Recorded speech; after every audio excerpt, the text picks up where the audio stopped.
Assalamualaikum warahmatullahi wabarakatuh. Semangat pagi semuanya, apa kabar? Perkenalkan, nama saya Mega Silvia dengan NIM 23140131 pada program studi PGSD kelas 76 di Universitas Trilogi Jakarta.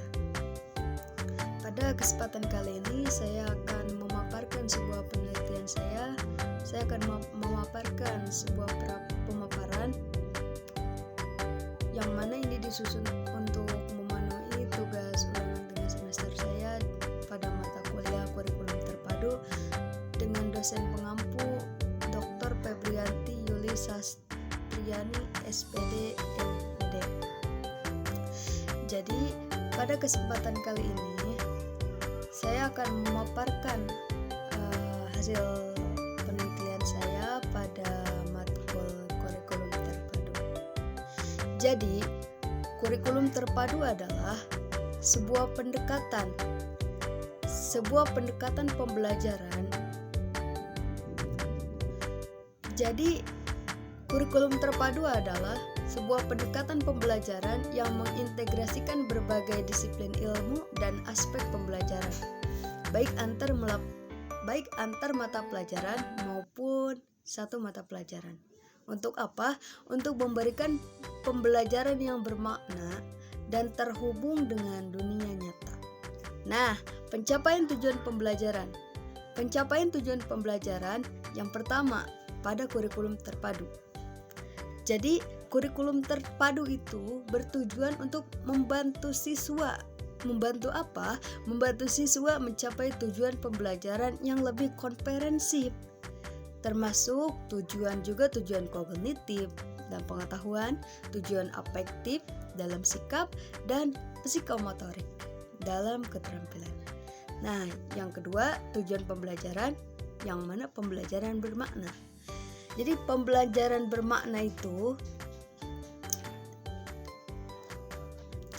pembelajaran yang bermakna itu sebuah pembelajaran dengan pendekatan yang terpadu, yang mana siswa diharapkan dapat memahami materi pelajaran dengan lebih bermakna dan dapat mengaplikasikannya dalam kehidupan sehari-hari. Nah, jenis-jenis dalam kurikulum terpadu. Jenis-jenis pendekatan dalam kurikulum terpadu. Yang pertama ada yang dinamakan pendekatan tematik. Jadi pendekatan tematik itu menggunakan tema sebagai pusat pembelajaran yang menghubungkan beberapa mata pelajaran. Ada juga pendekatan konstruktivisme. Jadi pendekatan konstruktivisme itu yang mana siswa itu aktif membangun pengetahuan melalui pengalaman dan sebuah observasi. Lalu ada lagi pendekatan saintifik. Apa itu pendekatan saintifik? Pendekatan saintifik itu sebuah pembelajaran yang berfokus pada proses ilmiah seperti bertanya, mengamati, melakukan eksperimen, dan menyimpulkan. Nah, yang terakhir pendekatan kooperatif. Jadi pada pendekatan kooperatif itu siswa belajar dalam kelompok yang mana untuk menghasilkan tujuan yang sama. Contohnya seperti apa? Nah, pada contohnya seperti ini nih.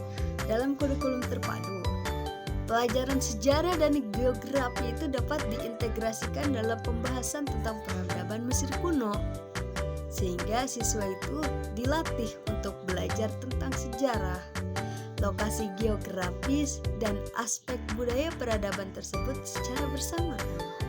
Lalu apa manfaat kurikulum terpadu? Nah, manfaat kurikulum terpadu itu satu. Yang pertama, untuk memperbaiki pemahaman siswa.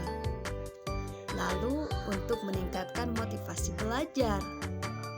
Ada lagi untuk meningkatkan keterampilan siswa. Dan yang terakhir, untuk meningkatkan pemahaman dunia nyata. Jadi dapat disimpulkan bahwa kurikulum terpadu itu sebuah pendekatan pembelajaran yang mana mengintegrasikan berbagai disiplin ilmu, aspek pembelajaran, baik antar mata pelajaran maupun satu mata pelajaran. Syukron kasiran, hatur nuhun, hatur thank you bagi siapapun yang telah menyimak dan mengamati. Mudah-mudahan bermanfaat. Mohon maaf dan sampai jumpa di lain tatap. Assalamualaikum warahmatullahi wabarakatuh.